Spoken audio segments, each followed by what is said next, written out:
রূপকথার গল্পে প্রায় প্রত্যেকটা মানুষেরই আকর্ষণ থাকে। বিশেষ করে শিশুদের এই আকর্ষণ অনেক বেশি থাকে, কারণ তারা এই রূপকথাকে কেন্দ্র করে পৌঁছে যায় নিজেদের কল্পনা রাজ্যে। তো আজকে আলোচনা করতে চলেছি বাংলা সাহিত্যের একজন বিখ্যাত লেখিকা নবনীতা দেব সেনের লেখা একটি বিখ্যাত কবিতা দিগ্বিজয়ের রূপকথা কবিতা। এই কবিতাটি বর্তমানে দ্বাদশ শ্রেণীর তৃতীয় সেমিস্টারে অন্তর্ভুক্তি আছে। তো আমরা অবশ্যই আলোচনা করব কবিতাটি অবশ্যই রূপকথা জাতীয় কবিতা না রূপকথার আঙ্গিকে অন্য কিছু বলা হয়েছে। তার আগে আমাদের লেখিকা নবনীতা দেব সেন সম্পর্কে খুব সংক্ষিপ্ত কয়েকটি কথা। সাহিত্য পরিমণ্ডলে বেড়ে ওঠা নবনীতা সেন অর্থাৎ তার পিতা এবং মাতা দুজনেই ছিলেন বিশিষ্ট কবি নরেন্দ্র দেব ও রাধারানী দেবী। এই রাধারানী দেবী বাঙালি মহিলা কবিদের মধ্যে কিন্তু অন্যতম কবি। সেই পরিমণ্ডলে বেড়ে ওঠা নবনীতা দেব সেন ছোট থেকেই কিন্তু নানা রকম লেখালেখিতে পারদর্শী ছিলেন। তিনি বিভিন্ন উপন্যাস, প্রবন্ধ, রম্য রচনা, বাংলা সাহিত্যের প্রায় সমস্ত বিভাগেই তিনি বিচরণ করেছেন। কিন্তু তিনি তার লেখার একটি বিশেষ বৈশিষ্ট্য হচ্ছে তিনি কিন্তু নারী স্বাধীনতা এবং নারীদের অধিকার নিয়ে তিনি লিখেছেন, এবং তার ভালো লাগার বিষয় হচ্ছে ছোটদের সম্পর্কে রূপকথার গল্প লেখা বা রূপকথা বিষয়ক লেখালেখি তিনি কিন্তু আগেও বহু লিখেছেন। তবে আমাদের পাঠ্য যে গল্প কবিতা বলাই ভালো, দিগ্বিজয়ের রূপকথা,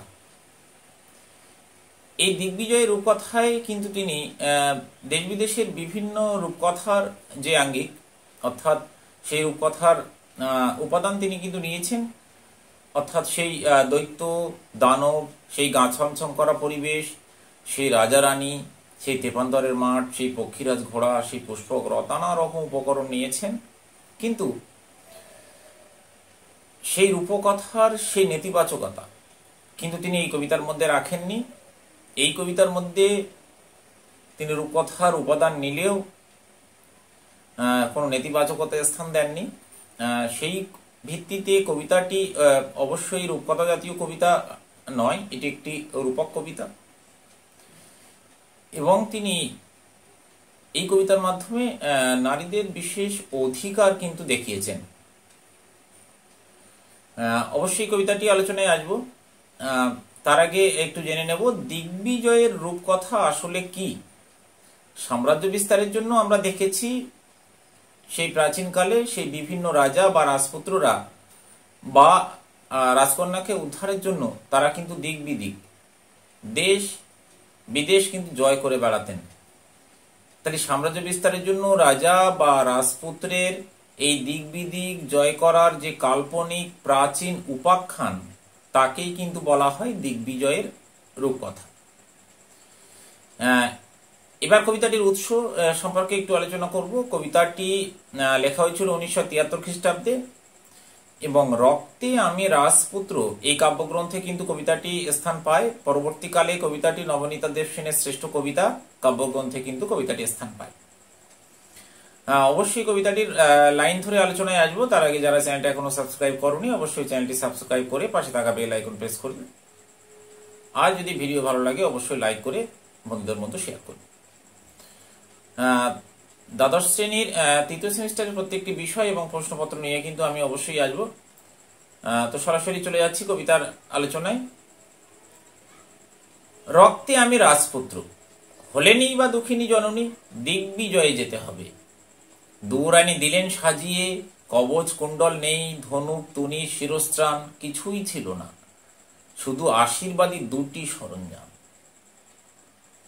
তাহলে রক্তে আমি রাজপুত্র, প্রাচীন উপকথায় রূপকথায় দেখানো হয়েছে রাজপুত্ররা শক্তি বীরত্বে সবার থেকে এগিয়ে।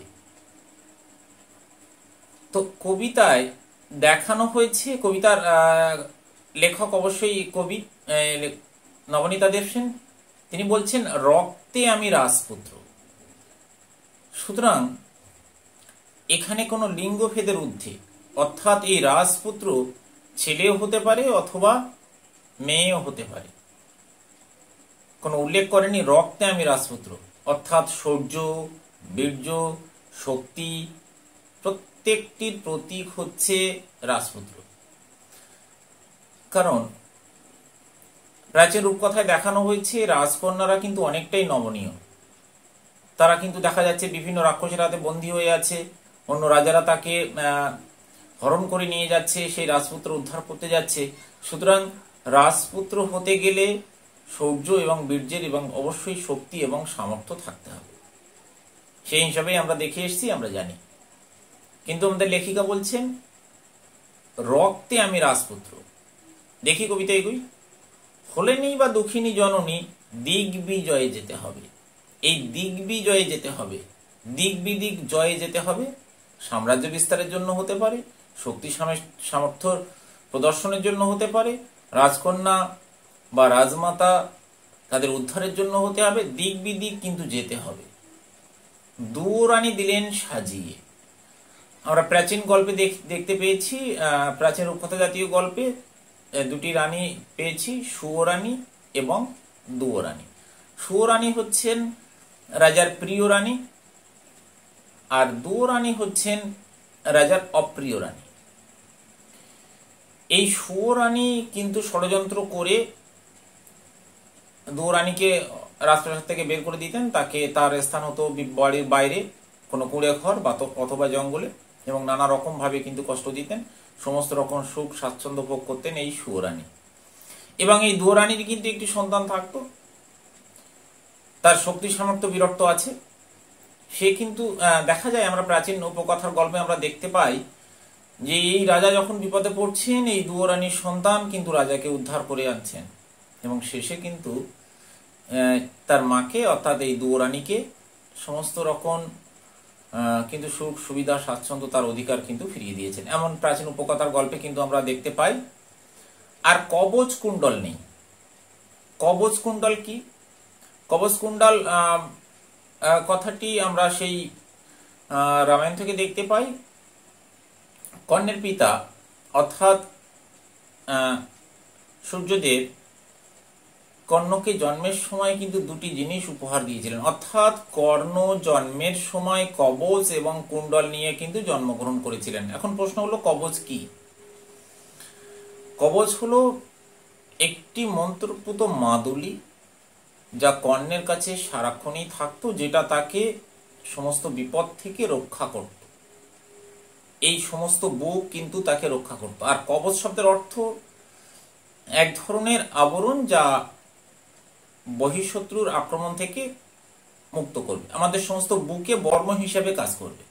আর কুণ্ডল হচ্ছে কর্ণাভরণ, অর্থাৎ কানের একটি অলংকার, যেটা যুদ্ধের সময় বীরত্বের প্রতীক হিসাবে বিভিন্ন রাজা বা যোদ্ধারা কিন্তু কানে ব্যবহার করতেন কর্ণাভরণ।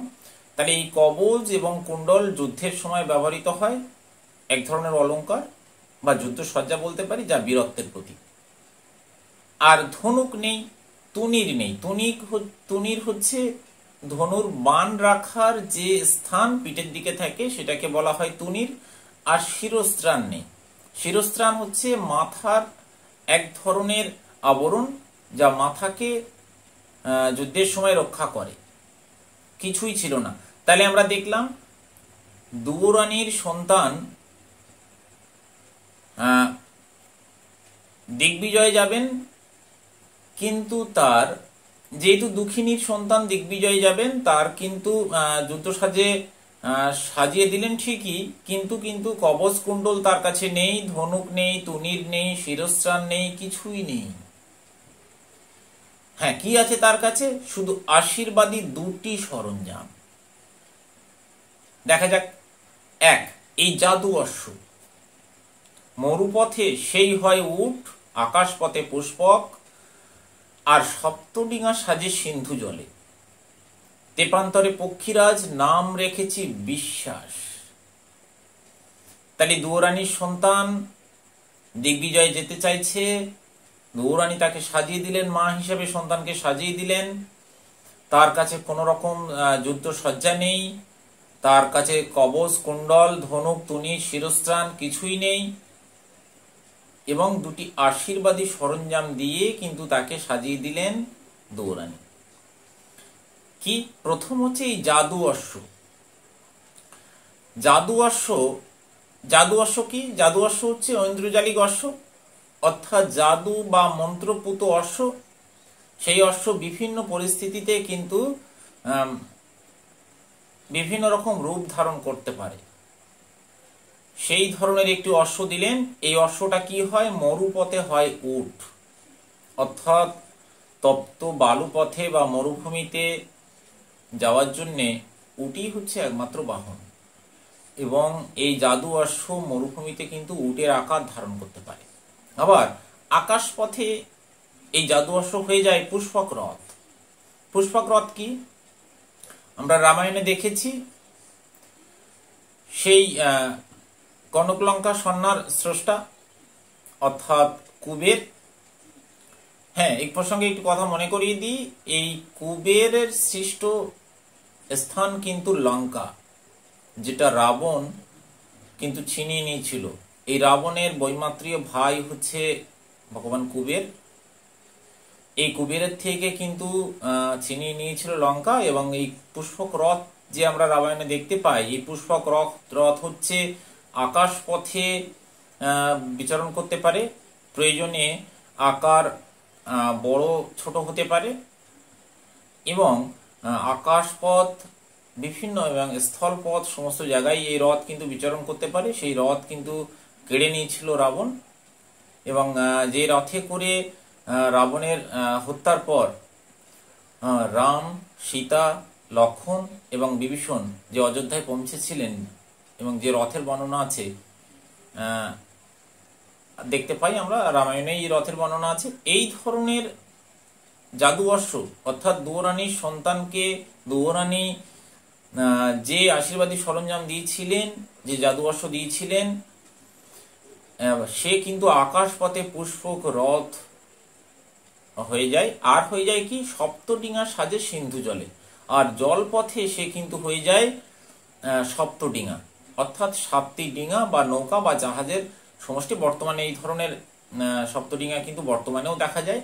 আর বিভিন্ন পুরাণ কাব্যে অর্থাৎ বিশেষ করে মঙ্গল কাব্যে, সেই চাঁদ সওদাগর সেই বাণিজ্য যাত্রা, সেখানে সপ্তডিঙার প্রসঙ্গ উল্লেখ আছে। এবং এই জাদু অশ্ব কিন্তু জলপথে হয়ে যায় সপ্তডিঙা। আর তেপান্তরে পক্ষীরাজ। তেপান্তর কি? তেপান্তর হচ্ছে বহুদূর বিস্তৃত মাঠ। সেই বহু বিস্তৃত মাঠ অতিক্রম করার সময় এই দুয়োরানীর সন্তানকে দেওয়া আশীর্বাদী সরঞ্জামের প্রথম সরঞ্জাম জাদু অশ্ব, সে কিন্তু হয়ে যায় পক্ষীরাজ। আকাশপথে সে পাখা মেলে কিন্তু উড়ে চলে। আর তার নাম রেখেছে কি? বিশ্বাস। অর্থাৎ আমরা দেখলাম দুয়োরানীর দেওয়া সেই জাদু অশ্ব মরুপথে হচ্ছে উট, আকাশপথে পুষ্পক, সিন্ধু জলে সপ্তডিঙা আর তেপান্তরে পক্ষীরাজ। তার নাম কিন্তু বিশ্বাস। এখানেই কবি রূপকথার আঙ্গিকে বা রূপকথার উপাদান দিয়ে কিন্তু অন্য কথা বোঝাতে চাইছেন। মানুষের কাছে যদি বিশ্বাস থাকে, বিশ্বাস কি? আত্মবিশ্বাস বা অপর মানুষকে বিশ্বাস করার যদি ক্ষমতা থাকে, তাহলে মানুষ সমস্ত কিছু কিন্তু জয় করতে পারবে। সমস্ত রকম প্রতিকূলতা কাটিয়ে মানুষ কিন্তু জয় করতে পারবে। সেই অর্থে রক্তে আমি রাজপুত্র হতে গেলে এখানে ছেলে মেয়ের ভেদাভেদ নেই।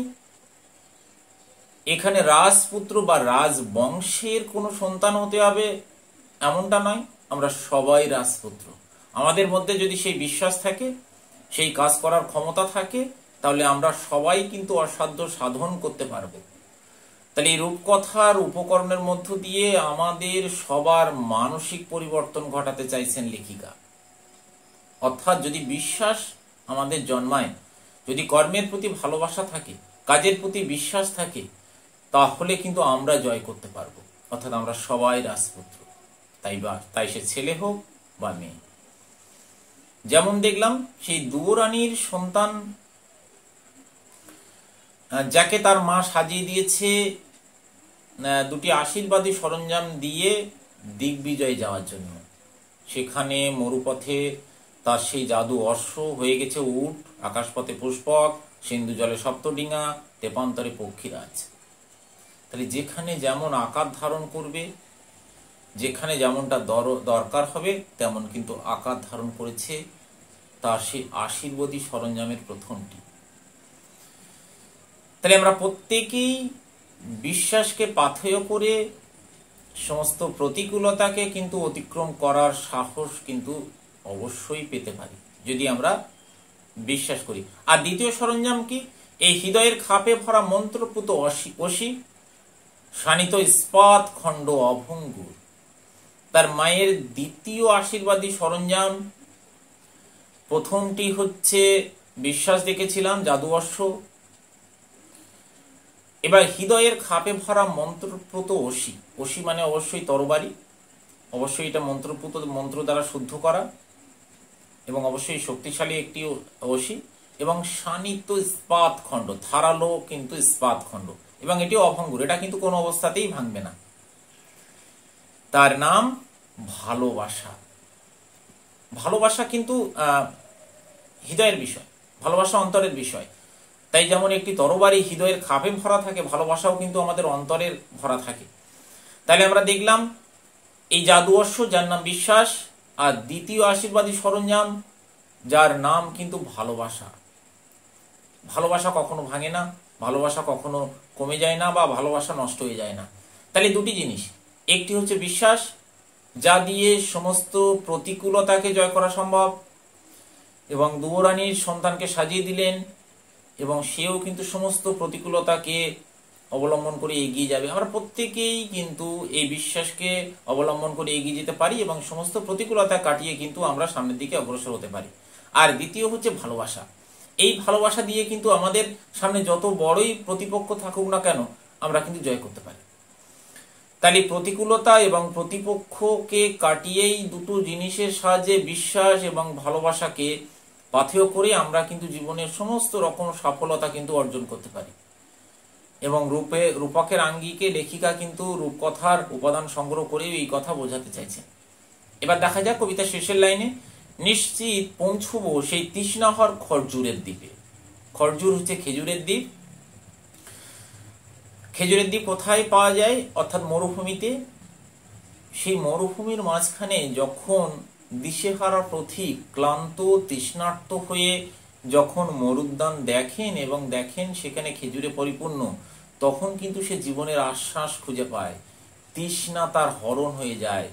তাই তিনি বলছেন নিশ্চিত পৌঁছবো সেই তৃষ্ণাহর খরজুরের দ্বীপে। অর্থাৎ আমাদের কিন্তু জীবনের সাফল্য লাভ, আমাদের জীবনের বন্দর এই খরজুরের দ্বীপ।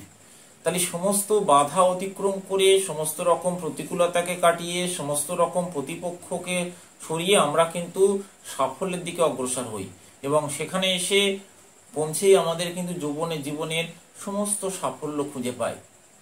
তাহলে কবিতার সার কথা কি? কবিতার সার কথা হচ্ছে বিশ্বাস এবং ভালোবাসাকে পাথেয় করে সমস্ত প্রতিকূলতা, সমস্ত প্রতিপক্ষকে সরিয়ে আমরা কিন্তু জীবনের সাফল্যে পৌঁছাতে পারি। তাহলে কবিতায় উল্লিখিত এই দুঃখিনী জননী যেন আমাদের সমস্ত নারী সমাজের প্রতীক। আর এই মাকে উদ্ধার করার জন্যই তার সমস্ত সন্তান কিন্তু বিশ্বাস এবং ভালোবাসাকে পাথেয় করে মায়ের সমস্ত অধিকার ফিরিয়ে দিতে যেন লড়াই করছে। আমরা প্রতিনিয়ত লড়াই করছি, আমরা প্রত্যেকেই রাজপুত্র। আজকে আলোচনার বিষয় এ পর্যন্ত। কেমন লাগলো অবশ্যই কমেন্ট করে জানাবে, আর ভিডিও ভালো লাগলে অবশ্যই লাইক করবে এবং বন্ধুদের মধ্যে শেয়ার করবে। সবাইকে শুভেচ্ছা জানিয়ে আজকে আলোচনা এখানে শেষ করছি।